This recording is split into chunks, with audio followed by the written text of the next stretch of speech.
পুৰঞ্জনক স্বামীকৰণ কৰিব বিচাৰিলে পুৰঞ্জনে ক'লে তুমি মোক স্বামীকৰণ কৰিব নালাগে, মই সৰু কালৰ পৰাই ব্ৰহ্মচৰ্য পালন কৰি আহিছোঁ, গতিকে তুমি মোক বৰিব নালাগে। তথাপি অনেক বিনয় কৰে মোহৰ মুখক চাই, তথাপিও তেওঁ মোৰ মুখলৈ চাই বহুত বিনয়েৰে বহুত মানে আদৰেৰে কৈছে কোপে বোলো পাপি এডেক লপহ কৃষক পাৰিলি হিলাই, যে তুমি এনেকুৱা কথা ক'বলৈ ক'ত সাহস পালা। মোহৰ নিষ্ঠুৰ বচন শুনিয়া জৰা পাৰিলে বৰতা, মোৰ এই টান কথা বা কঠোৰ ভাষাৰে কোৱা কথাত জৰাই অত্যন্ত দুখিত হ'ল। আতি বিপৰীত মনে কৰি ক্ৰোধ মুখ দিলে ঘোৰসাপ, আৰু মোক কি দিলে অভিশাপ দি দিলে। সেই জৰা কন্যাগৰাকীয়ে মোক অভিশাপ দিলে। কি বুলি ক'লে, ই জন্ম গইলে ক ঘৰক লিপন্তে সাঞ্চ বান্ধি আছে কৰে, মাগি আনি তুমি ৰান্ধি বাঢ়ি খোৱা তিৰিক পুখুৰীবে দৰে, যে তুমি যে মোক এতিয়া আদৰ জনোৱা নাই, তুমি পৰ জন্মত কি কৰিব লাগিব, নিজেই ঘৰ লিপি পৰিষ্কাৰ কৰিব লাগিব, আৰু মাগি আনি অন্নখিনিও নিজে ৰান্ধি বাঢ়ি খাব লাগিব। গতিকে তিৰোতা নোহোৱা মতা মানুহে নিজে ৰান্ধি খাব লাগিব। গতিকে এই কথাটো বুজাইছে দেই। গতিকে বৰলা ভাতক ভাল দেখিলা মোহৰক খন্দিলা আহ, তুমি বৰলা ভাত খাবলৈকে বাঞ্ছা কৰিছা, তথাপিও মোক তুমি বৰিবলৈ ইচ্ছা কৰা নাই বা মোক তুমি ভাৰ্যা ৰূপে ল'ব খোজা নাই। এইটো এটা কাহিনী আকাৰে বাহিৰত দেখুৱাই আছে দেই, যে আমাৰ এই জৰা অৱস্থাটো কাৰো কাম্য নহয়, কোনেও নিবিচাৰে যে মোৰ চুলি পকি যাওক, চকুৰে নেদেখা হওক, কাণেৰে নুশুনা হওক, দাঁত পৰি যাওক, ছাল খুতুৰা খুতুৰ পৰক, এইটো আমি কোনেও নিবিচাৰোঁ। আমি সদায় সুন্দৰ হৈ থকাটো বিচাৰোঁ, চকুৰ দৃষ্টিশক্তি থকাটো, চুলিকেইডাল সদায় ক'লা হৈ থকাটো বিচাৰোঁ, আমাৰ দাঁতকেইটা নসৰাকৈ থাকিলে ভাল পাওঁ, শৰীৰটো মানে পুৰঠ হৈ থাকিলে আমাৰ ভাল লাগে। গতিকে আমি কেতিয়াও জৰা কইনা কোনেও বাঞ্ছা নকৰে। সেইকাৰণে কৈছে বৰলা ভাতক ভাল দেখিলা মোহৰ খন্দিলা আশ, ই জন্ম তোমাৰ ফুলন্তে যাওক নৌক স্থিৰ গৃহবাস, তুমি যদি মোক আদৰ নকৰা তোমাৰ এনেকৈ দুখ কষ্টৰ মাজেদি জীৱন পাৰ হ'ব। তথাপিতো তাইক বুলিলো মই শুন তই কৰে জৰা, তথাপিও মই তাইক এটা কথা বুজাই দিলোঁ, কি বুলি, যে যৱন ঈশ্বৰ ভয় নাম যাৰ কাংক ভজা স্বামী তোৰা, যে যৱন ঈশ্বৰৰ ভয় নামৰ এজন লোক আছে, তুমি তাকেই গৈ স্বামী বৰণ কৰা। মোহৰ বচনে তেবে ৰংগ মনে এইখনে কৈ দেখো চলি, আৰু মোৰ কথা শুনি তেওঁ মোৰ ওচৰৰ পৰা সেই ভয় নামৰ মানে যৱনজনক তেওঁ মৰিবৰ কাৰণে গ'ল। যৱন মধ্যত যজ্ঞ বহি আছে ভয়ৰ ৰাজা মহাবলী, গতিকে তেওঁ গৈ তাত উপস্থিত হ'ল। ই তিনি ভুৱনে ফুৰিলো মই কুমাৰ সদৃশ আন, ৰূপে গুণে বলে বীৰ্যে পৰাক্ৰমে নেলিব প্ৰদূষণা, এই পৃথিৱীখনত তোমাৰ নিচিনা ৰূপ যৌৱনৰ লোক মই বিচাৰি পোৱা নাই। হুয়ুক সদয় তোমাৰ উদয় নিতে হওক বহুতৰ, তোমাকে হে স্বামী কৰিলো আমি যৱন বীৰ ঈশ্বৰ, যে তোমাক যৱন বীৰ হিচাপে মই তোমাকে আজি স্বামীকৰণ কৰিলোঁ। তোমাক যিজনে প্ৰাৰ্থনা কৰে তাহাৰ নাহিতে হানি, গতিকে তোমাক যিজনে প্ৰাৰ্থনা কৰিব তেওঁ কোনো ধৰণৰ হানি বিঘিনি হ'ব নোৱাৰে। আপোন প্ৰযত্ন কৰিয়া সুধোঁ তুমিহে মহন্ত প্ৰাণী, যে মই বহুত যত্ন কৰি সুধিছোঁ যে তুমিয়ে হৈছা মহন্ত প্ৰাণী, অৰ্থাৎ যিজনে কোনো বিষয় বাসনাৰ ওপৰত আসক্ত হৈ নাথাকে, হৰিপদ মাত্ৰ সেৱা কৰে, সকলো কামনা পৰিহৰে, বেদ ব্যৱহাৰ কদাচিত নলংঘ হয়, হৰিপদ সেৱা শুদ্ধ মনে কৰে অনুভৱ সৰ্বক্ষণে, ইহাংক মহন্ত বুলিয়া জানা নিশ্চয়। আজি আমি সকলো গুণত মহন্ত হৈ আছোঁ। আমি ঘৰৰ ল'ৰা ছোৱালীৰ কথা চিন্তা এৰি থৈ আহিছোঁ, ঘৰৰ কাম বনৰ কথা এৰি থৈ আহি একান্ত মানে ঈশ্বৰৰ কথা শুনি আছোঁ। গতিকে এই গুণবিশিষ্ট সকলোকে কি বুলি কৈছে, মহন্ত বুলি আমাৰ শাস্ত্ৰই আখ্যা দিছে। গতিকে আমি গুণত মহন্ত হ'ব লাগে, যাতে সদায় ৰাতিপুৱা গধূলি গাটো ধুই আমি যাতে ধূপ এডাল জ্বলাই জীৱনৰ সাৰ্থকতাটো যাতে আমি কৰিব পাৰোঁ।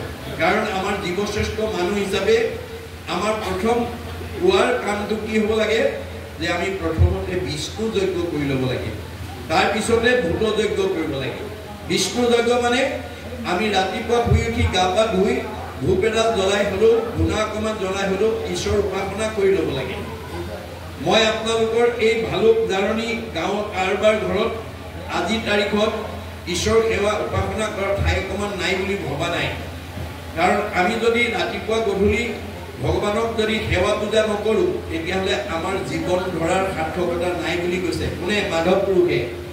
হৰি গুণনাম শ্ৰৱণ কীৰ্তন ভজিও হৰি চৰণ মনুষ্য হুইবাৰ এই মানে মাত্ৰ জানা নিজ প্ৰয়োজন। তাৰমানে আমি ইতৰ প্ৰাণীতকৈ আমাৰ পাৰ্থক্যটো ক'ত আছে যে ইতৰ প্ৰাণীয়ে হৰি ভজিব নোৱাৰে, আজিৰ দৰে একেলগে বহি ঈশ্বৰৰ কথা শুনিব নোৱাৰে। কিন্তু বাকী প্ৰাণীবিলাকৰ লগত চাৰিটা বিষয়ত আমাৰ কোনো পাৰ্থক্য নাই। ক'ত ক'ত নাই? আহাৰ, নিদ্ৰা, ভয়, মৈথুনস্য সামান্যম এক পশুৰভি নৰানাম। আমাৰ গৰু ছাগলীৰ লগত আমাৰ মানুহৰ এই চাৰিটা বিষয়ত পাৰ্থক্য নাই। কোনটো নাই? আহাৰ। আমিও আহাৰ খাওঁ, গৰু ছাগলীও খায়।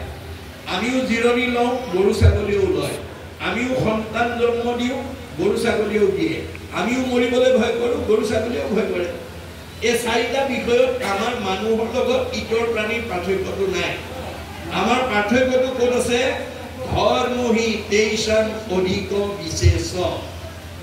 আমাৰ ইতৰ প্ৰাণীতকৈ আমাৰ ধৰ্ম গুণটো বেছি আছে, যিটোৰ কাৰণে আমি একেলগে বহি ঈশ্বৰৰ কথা শুনিছোঁ। ঈশ্বৰৰ কথা শুনাটোৱে আমাৰ ইতৰ প্ৰাণীতকৈ এটা বেলেগ গুণ। এইটোকে ধৰ্ম বুলি কৈছে।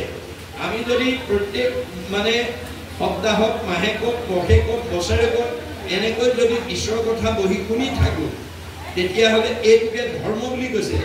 সৰ্বপল্লী ৰাধা কৃষ্ণনে ধৰ্মৰ সংজ্ঞা কি বুলি দিছে?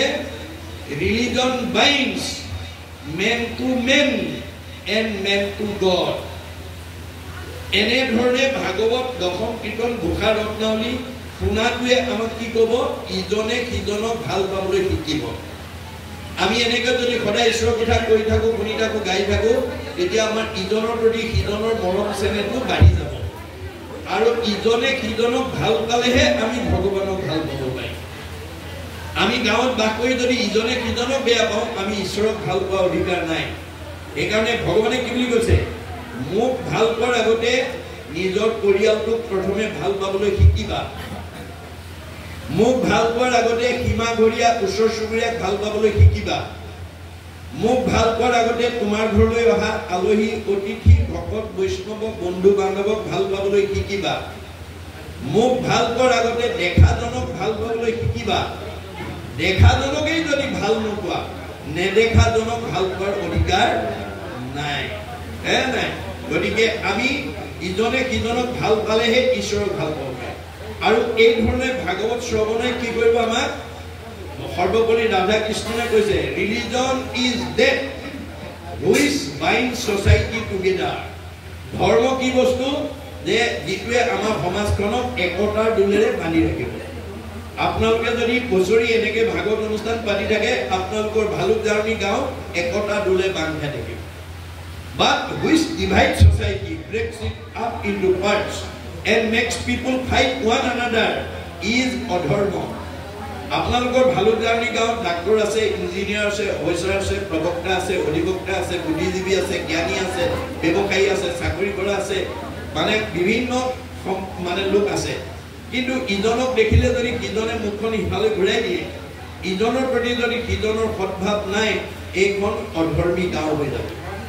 আপুনি বাহিৰৰ পৰা এঘৰ মানুহ দেখিছে ধানে ধানে পকাই পইচা, গাড়ীয়ে মটৰে পকা, ঘৰে দুৱাৰে নদন বদন হৈ আছে।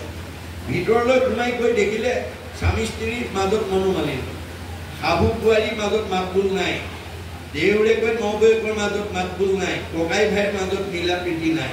তেতিয়াহ'লে সেইখন ঘৰ অধৰ্মী পৰিয়াল। এই অধৰ্মী পৰিয়াল আৰু অধৰ্মী সমাজখনকো আমি পৰিৱৰ্তন কৰিব পাৰিম। কেনেকৈ? এই নদীখন যদি আমি বোৱাই থাকিব পাৰোঁ। আমাৰ ভাগৱতত কৈছে কৃষ্ণ নাম কীৰ্তনৰ নদী নাই দিখানত, ভকতৰ সংগ দৈত্য নাই, ব্ৰহ্মাৰ ভুৱন ভলেও পবিত্ৰ পিতুৱাতি যোগ্য নুহে থাকিবে তথাই য'ত এই নদী নাই গতিকে সেইখন ঠাই বসবাসৰ যোগ্যতা নাই ব্ৰহ্মাৰ ভুৱন হ'লেও তাত বসবাসৰ যোগ্যতা নাই গতিকে আমাৰ ধৰ্মই কি কৰিব আমাৰ মাজত প্ৰেম মিলা প্ৰীতি নমাই দিয়ে সেইকাৰণে এই অনুষ্ঠানবিলাক আমি প্ৰত্যেকটো নামঘৰতে প্ৰত্যেকখন সমাজতে আমি যাতে পাতিব পাৰোঁ তাৰ প্ৰতি গুৰুত্ব দিব লাগিব দেই এই তথ্যটো আমাক দিছে ই তিনি ভৱনে প্ৰদোষময় কুমাৰ ক্ষত্ৰিয় ৰূপে গুণে বীৰ্য পৰাক্ৰমে নেদেখোঁ প্ৰদো সমান ভূয়ুক সদয় কুমাৰ উদয় নিদে হৌক বহুতৰ তোমাকে হে স্বামী কৰিলোঁ আমি যৱন বীৰ ঈশ্বৰ গতিকে সেই হয় নামৰ যৱনৰ ঈশ্বৰ সদৃশ জনকে বৰণ কৰিলোঁ বুলি তেওঁ জৰা নানিয়ে গৈ বা মহিলা মানে নাৰীগৰাকীয়ে গৈ ক'লেগৈ তোমাক যিজনে প্ৰাৰ্থনা কৰে নাহিকে তাহাৰ নাহিকে হানি আপোনে প্ৰযত্ন কৰি অহা সুধোঁ তুমি সেই মহন্ত প্ৰাণী গতিকে আমি এই ধৰণে যদি ঈশ্বৰৰ কথাৰ প্ৰতি আমি গুৰুত্ব দি আমাৰ নিজকে যদি মহন্তৰ শাৰীলৈকে আমি নিব পাৰোঁ তেতিয়াহ'লে আমাক কোনো ধৰণৰ দুখ বেদনাই সহজে স্পৰ্শ কৰিব নোৱাৰিব পোহৰৰ ওচৰলৈ যেনেকৈ আন্ধাৰ আহিব নোৱাৰাটো বিজ্ঞানসন্মত সত্য যিখন ঘৰত যিটো নামঘৰত যিখন সমাজত ঈশ্বৰৰ গুণনাম চলি থাকিব তালৈ কোনো দুখ বেদনা সহজে আহিব নোৱাৰিব এইখিনিকে ক'লে দেই ইয়াৰ পিছত কি ক'ব আমি আকৌ পুনৰ পদবন্ধে আলোচনা কৰিম ৰাম এইটো জীৱিত লোক মহন্ত অসপে খচ কৰে অদিষ্টৰ বলে বিবাদয় পমিলে আপুনি আখিয়া ঘৰে কৰি তাক যিজনে নাৰাখয় বস্তু ভুলি ইহ পৰলোকে সিটো হস্ত হোৱে শাস্ত্ৰ নাজানে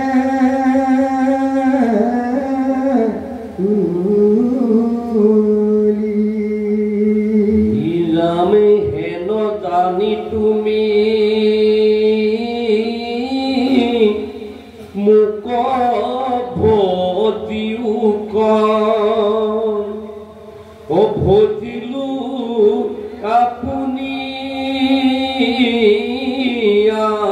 আখি দৰিদ্ৰকদিত প্ৰতিপালকৰে অদলে ৰজখ ৰাখি কাল কইনাবাৰী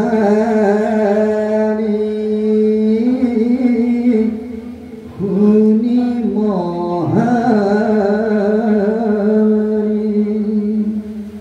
ভৈৰন্ত হৰিষা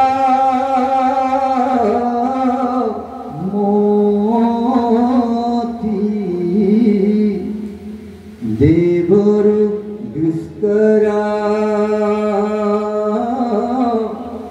কৰ্ম কৰিবাগ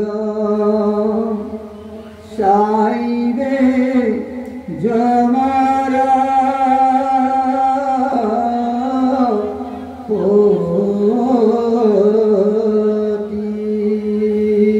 ইদাম অপ্ৰয়াসে মোৰ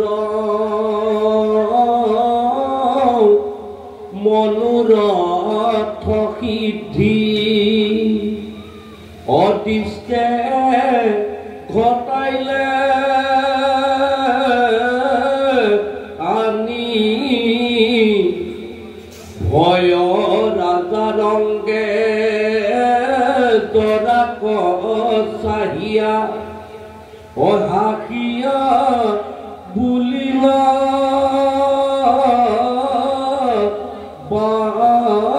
বাণী পূর্বে তো কালারি স্বামী বিচারিয়া আমি জ্ঞান চক্ষু সারি প্রত্যেকে তোমাক বিবাহ করন্দ এই তিনি ভুবনে নাই। নিদাম তুমি পুনু গয়া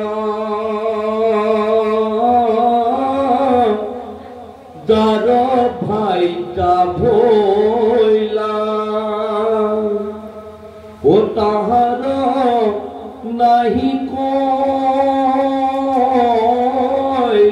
ন যতে সৌন্দৰ্য সকলে দুচয় অতনুল ৰবৰ মান আইকতে তোমাক বিবাহ করন্ত বর নাহি ইতু স্থানে অলক্ষিত ভাবে সবাকে ভরিও যত লোক আছে মানে হীরাম তেবেকে তোমার হইবে কঠিন অহবেলু কনিষ্ঠ নিষ্ঠ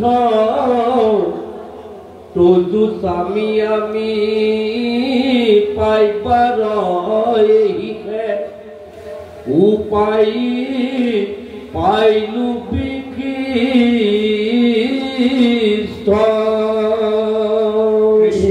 এতিয়া পৰৱৰ্তী পদৰ যোগেদি আমাক কৈছে যে পুৰন্দৰ ৰজাৰ পৰামৰ্শ অনুসৰি যেতিয়া তেওঁ ভয় ৰজাক স্বামীকৰণ কৰিবৰ কাৰণে বিচাৰিছে তেতিয়া এইটো দ্বিবিধ লোকক মহন্ত সবে অনুশোচ কৰে অদৃষ্টৰ বলে জীৱা দ্ৰব্য কিনে আপুনি আশিয়া কৰে যে আমি নভবাকৈ যদি কোনো বস্তু আমাৰ গৃহলৈকে কোনোবাই আনে বা দিয়ে এইটো ভগৱানে দিয়া বুলি আমি গণ্য কৰিব লাগে যে আমাৰ ঘৰলৈ যদি কোনোবাই উপজাচি কিবা এটা বস্তু আনি দিয়েহি সেইটো আমি আচলতে গ্ৰহণ কৰিব লাগে কিয় এইটো ঈশ্বৰে পঠাইছে এই ভাৱনা এই ভাৱটো তেওঁ সৃষ্টি কৰিছে যে তোমাৰ ঘৰলৈ আহি মই নিজে স্বামীকৰণ কৰিছোঁ গতিকে তুমি প্ৰত্যাখ্যান কৰাটো উচিত নহয় হেলা কৰি লোক যিজনে এৰয় নৰাশয় বস্তু বুলি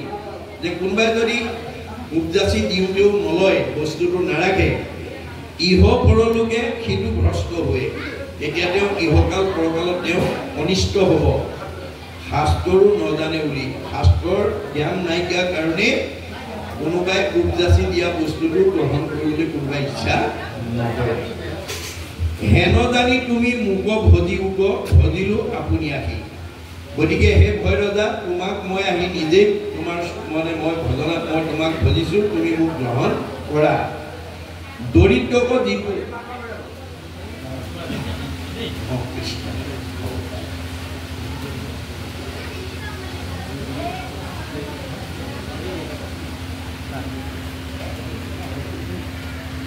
ধৰক প্ৰথমভাগ যিবিলাক কৰিছে সেইবিলাক পাৰ্চেণ্টেজ গ্ৰহণ কৰক আৰু লুকুৱাই দিলে আমাক যিবিলাক কৰক আপুনি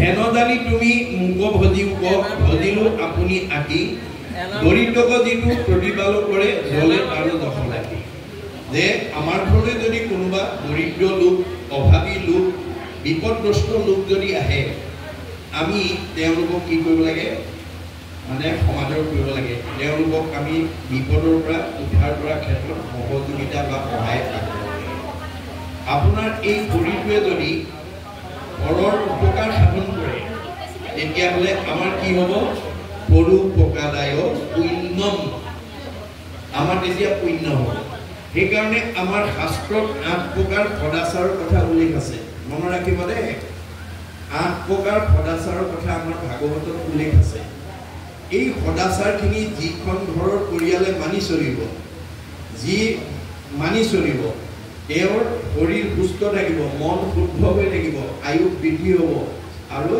আমাৰ যশস্যা জগতৰ লোকত আহিব কি 8 প্ৰকাৰ সদাচাৰ 1 নম্বৰ হৈছে কায়ৰ সদাচাৰ এই শৰীৰটো আমাক দিছে 4 মুঠি জীৱৰ ভিতৰত সৰ্বশ্ৰেষ্ঠ জীৱ দিছে দেই মানে মানুহৰ দেহতকৈ আৰু শ্ৰেষ্ঠ দেহ নাই এই শৰীৰটো আমাক কিয় দিছে পৰোপকাৰায় ইদম শৰীৰম আমি ৰাতিপুৱা শুইৰ পৰা গধূলা পোৱালৈকে জন্মৰ পৰা মৃত্যুলৈকে আমি এই শৰীৰটোৱে যাতে কাৰোবাক সহায় কৰিব পাৰোঁ ধৰি লওক ভালুক জাৰণি এঘৰ দুখীয়া মানুহ ছোৱালী এজনী বিয়া দিব খুজিছে বা ল'ৰাটোলৈ বিয়া পাতিব খুজিছে তেওঁলোকৰ টেণ্টৰ পৰা বহু টকা দি ৰভা বনাব পৰা ক্ষমতা নাই কাৰোবাৰ পৰা মানে বিচাৰি মেলি বাঁহ চাহ গোটাইছে আমি যদি যুৱক যুৱতীসকলে গাঁৱৰ লোকসকলে গৈ যদি তেওঁলোকক ৰভাখন দিয়াত সহায় কৰি দিওঁ তেতিয়াহ'লে আমাৰ এইটো কি হ'ব পুণ্য হ'ব তাৰমানে বিপদগ্ৰস্ত লোকক